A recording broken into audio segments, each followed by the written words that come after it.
would you be willing to put the Federal Reserve under the control of the United States Treasury, recall these worthless notes, burn them publicly, and reissue an American currency backed by silver and gold in the ratio of 16 to 1? The way you put it, no. That's good. It's not practical the way you put it. Am I willing to audit the Federal Reserve? Yes. Am I willing to take away most of its powers? Yes. Am I willing to repeal the Humphrey-Hawkins bill and return the Federal Reserve to the single job of having a stable currency measured largely that is as good as gold? Yes. Am I willing to introduce a bill the first day to fire Bernanke and eliminate the rest of his term? Yes. I mean, there are things I will do. And a couple of pieces you asked. First of all, there's so much paper money on the planet, I would not want to try to risk a bonfire by trying to burn it. I know you said you would follow Obama around, so I hope your golf game is good.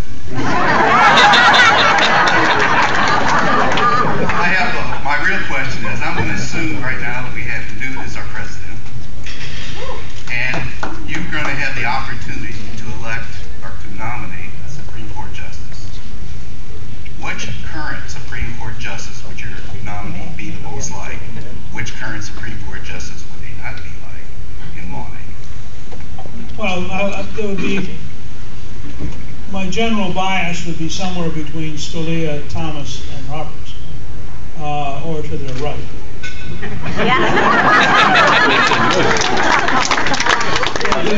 The core question I would ask of any potential judge, whether at the district appeals or Supreme Court level, would be, do you understand the Constitution and Declaration of Independence? Do you understand the Federalist Papers? Do you understand that you are being appointed to the weakest of the three branches, and that your job is to interpret the law within the Constitution, not to make new law and not to rewrite the Constitution? And I would not appoint anybody who is confused about those questions.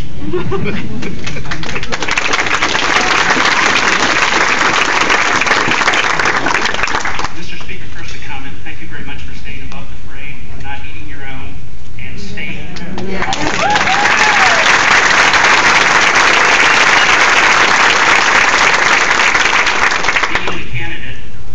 Staying the course on attacking Obama rather than fellow Republicans. My question is this. You have a long, illustrious career. I'm sure there are many I's that you haven't dotted in the past, probably a few T's that you haven't crossed. And knowing the tactics of the left, they're going to probably throw a full frontal Alinsky on you. How do you plan to stay above the fray when that happens? Well, look, when Felicity and I and our daughters and son-in-laws talked about this for over a year, we knew if we got involved, we'd be smeared. And we knew it would be nasty and mean, and in some cases vicious. And we knew it would fairly often be dishonest. I mean, you have to remember, when I first got elected Speaker, before I was sworn in, Time magazine had a cover in which I was Scrooge. Oh, that's right. Holding Tiny Tim's broken crutch. Yeah. And it wasn't enough I had stolen his crutch. It was broken. And the title of the cover was, How Mean Will Gingrich's America Be to the Poor? So, I mean, I've been through this a long time. And I would just say to you that my goal, and our whole family agrees with this, our goal will be to patiently endure the dishonesty, the smears, the personal attacks, to come back to talk about America, America's future, America's principles. I will tell you, I'm very proud of Callista. She has a brand new children's book called Sweet Land of Liberty, in which Ellis the elephant introduces 4 to 8-year-olds to American history and shows them different key elements of America. She's staying totally focused in a positive way. And she's not here today because she sings in the Basilica Choir, and she's back at choir practice tonight. But, you know, we're committed. My 2 daughters are campaigning with us. They're committed, as are their husbands. Grandchildren are my chief debate coaches. Maggie is 12 and is a ballerina, and her assignment is to make sure I smile often enough. And Robert, who's 10 and is a chess player, his job is to make sure that my answers are substantively correct. And we're going to continue, despite things that are said. We accept that that's the nature of a free society. And candidly, if you are the left, and you have nothing left that you can win on principle, and nothing left that you can depend on performance, you're pretty well reduced to hysteria and smears. I mean, and it tells you the bankruptcy of the modern left, that that's all they have left is campaign devices.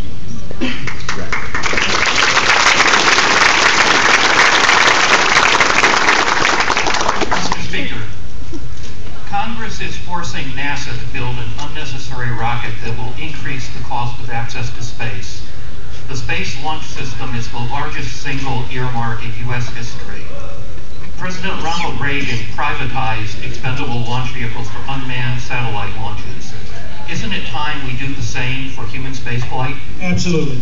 Yes, I think it is disgraceful the way in which getting into space has been turned into a political pork barrel abuse of the taxpayer and abuse of America's future. This is a country which led the way into space by cutting through the red tape, doing what made sense and getting it done. I would call for a total replacement of the current structure of NASA with a brand new system that was aggressively designed to challenge free enterprise. And one of the things I did a 2-day workshop in 1999 with the National Academy of Engineering on the use of prizes. If you had taken 5 or 10% of the NASA budget in the last decade and put it into a prize for the first people to get to the moon permanently, you'd have had 20 or 30 folks out there getting to the moon. We'd already be on the moon. The energy level would be unbelievable. And what we have done, it is a tragedy that between bureaucrats and politicians, we have reduced NASA to a point where we're relying on Russian rockets to get to the space station after a generation of total American leadership.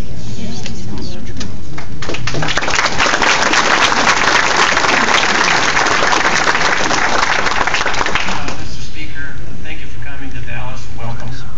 I have one question. I've watched all the Republican debates so far, and not once has the subject of global warming come up, and as Al Gore likes to call it now, climate disruption.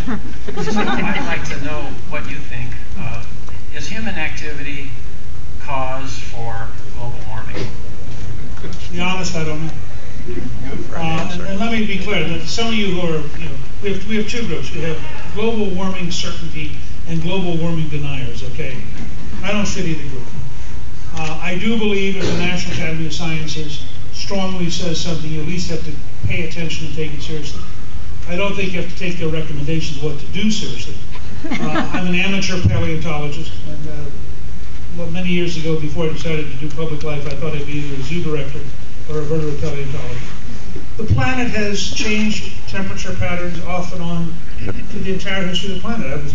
Recently, Cliff and I were at the Field Museum in Chicago, which is a great institution, and we were looking at dinosaurs from Antarctica.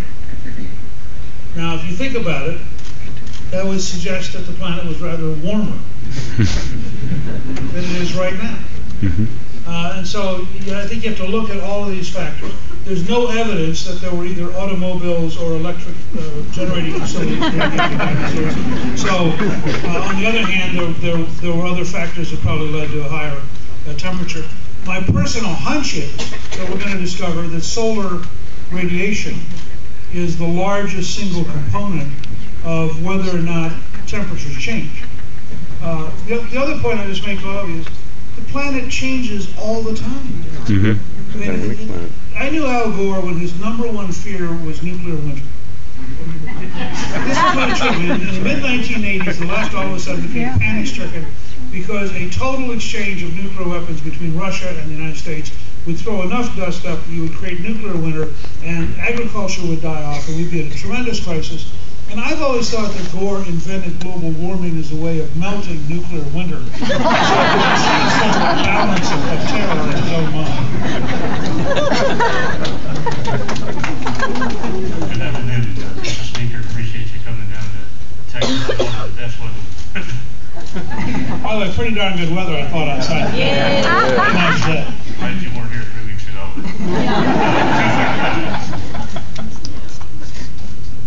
No matter how eloquently an idea or rebuttal is made on a Fox News program, either audio or visual, I don't think the right people ever see that because they do not want to hear that. So how are you going to get that message to the college campuses in the West Coast and Upper East Coast? And related to that, 300 things you need to explain. I think one thing would really help is that if a fairly good explanation of how the Fannie Mae Freddie Mac disaster contributed to the financial crisis, what percentage it played, I do not know. But nobody really understands that. They blame Wall Street. And point out that Franklin Range and his cohorts, colleagues, made $90 billion. And nobody said anything about that. You need to be a little bit more aggressive. Hopefully that is in your game plan, because it's a long way to November. Thank you.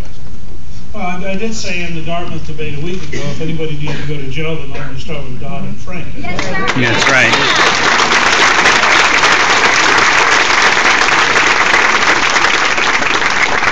I thought that was reasonably aggressive. There's a fascinating book called Reckless Endangerment, which is a study of the way in which Jim Johnson and Fannie Mae basically corrupted the entire system. And I recommend it to everybody. I want to draw a distinction with you, because you raised three different things. By East and West Coast in a sense, I think you mean the literati, the people of New York City, Washington, Los Angeles, which is one group. And candidly, I don't mind if I never reach them.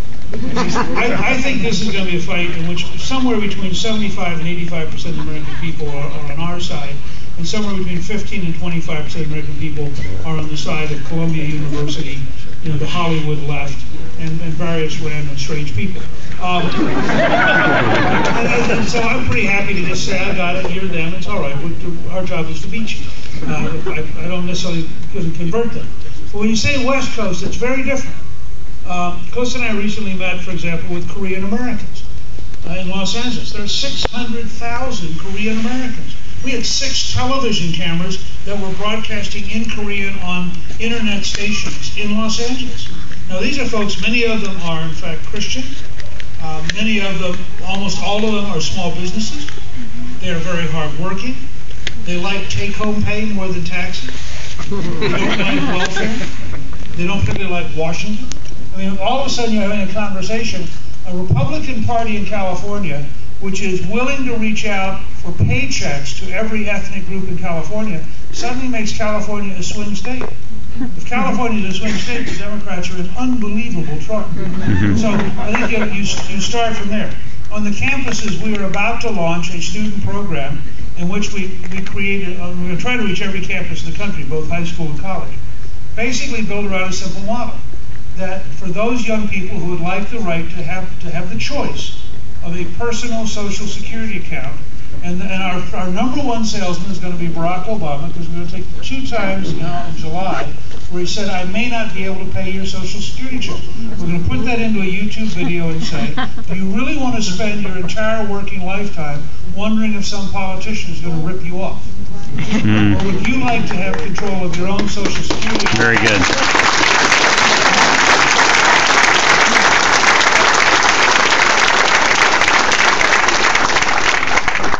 Thank you for being here for all of us. My question has to do with the consensus there seems to be in both parties that we need to do some drastic cutting of government spending. What I would like to know is how can you address not only the vested interest, but the fear of people who, even though they are ideologically inclined, are going to resist that because their government job is going to be in jeopardy.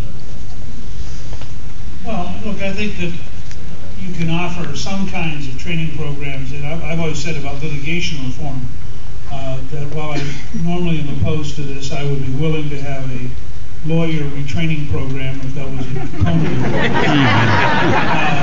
That will require skills that are useful. So I think you have to look at it from that standpoint. But clearly, if you've been through 2 generations in which politicians have overpromised and overpaid public employee unions, you're going to have a huge fight. I mean, now one of the most interesting things is the most conservative Democratic senator is from West Virginia. When he was governor, the way he shrank the government was by attrition. He said he figured out that about 10% of the workforce moves every year, and if you don't fill those slots, and instead you cross-train people, and so you literally over a couple of years' time have a dramatic decline in the size of government. without any one person being famous. But you are saying to people you're going to change. And if you look at the contract with America at Newt.org, you'll see that one of our key provisions is to get to a balanced budget, in part by using what's Strong America Now, which is a fascinating organization I recommend to all of you. You can find this by Googling Strong America Now. But what they propose is to use modern management techniques, and they believe you can take out $500 billion a year in waste. Now, part of the reason I'm intrigued with it is the only way you can use modern continuous improvement management techniques is to end the 130-year-old civil service system. Yes. And to end the regulatory mess.